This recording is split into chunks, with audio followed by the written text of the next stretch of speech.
Sur la côte est de l'Australie, une grande variété d'oiseaux côtiers peut être observée vivant dans toutes sortes de conditions météorologiques, depuis les oiseaux migrateurs qui viennent de milliers de kilomètres jusqu'à nos espèces locales qui voyagent peu, voire pas du tout. Le grand cormoran, par exemple, reste totalement indifférent aux nuages couverts et aux vagues qui s'accrassent autour de lui.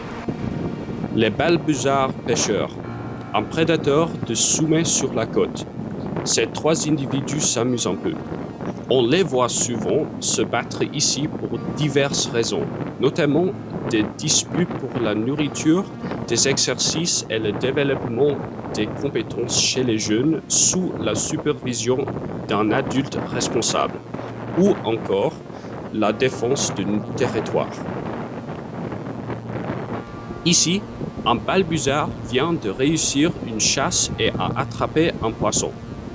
Les balbuzards capturent les poissons en plongeant les cerfs en première depuis des hauteurs de 10 à 40 mètres, frappant l'eau à grande vitesse pour saisir leur proie avec leurs griffes.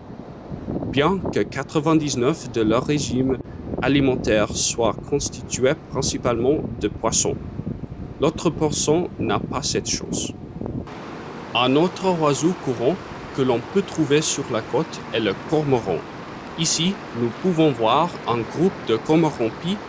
On peut également rencontrer des petits cormorans noirs, des grands cormorans et des cormorans pies de petite taille, en train de pêcher ou de sécher leurs ailes.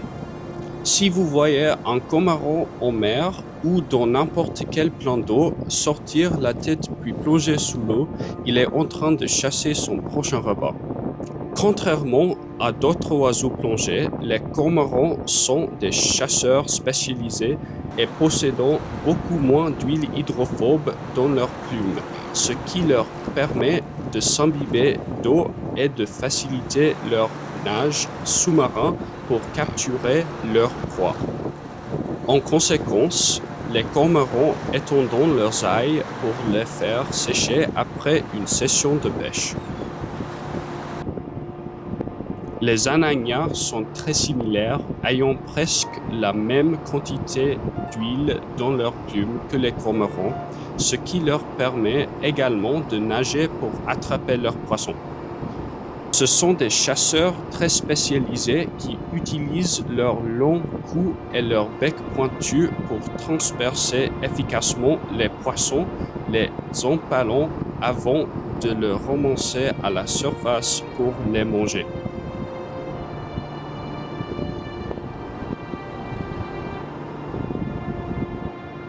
La sterne huppée est un oiseau marin gracieux que l'on trouve couramment le long des côtes d'Australie, d'Asie et de certaines régions d'Afrique.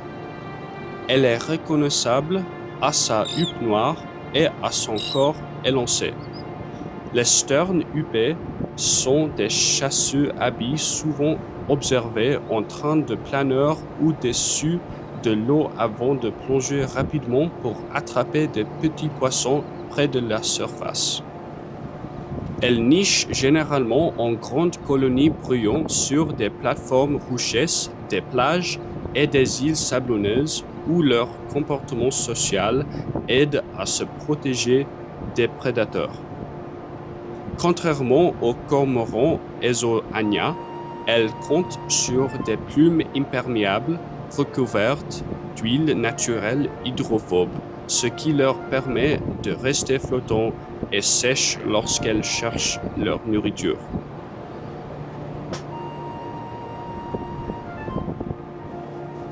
Le pluvier doré du Pacifique. Un petit oiseau par la taille, mais capable d'exploits remarquables. Tout au long de l'année, volant son escale de l'Alaska jusqu'au Pacifique et retour.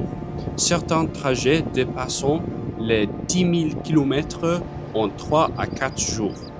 Ces pluvières se nourrissent en courant, s'arrêtant brusquement pour repérer leur proie et creusant parfois de petits trous pour déterrer des insectes ou des crustacés afin de faire des réserves suffisantes pour les voyages retour.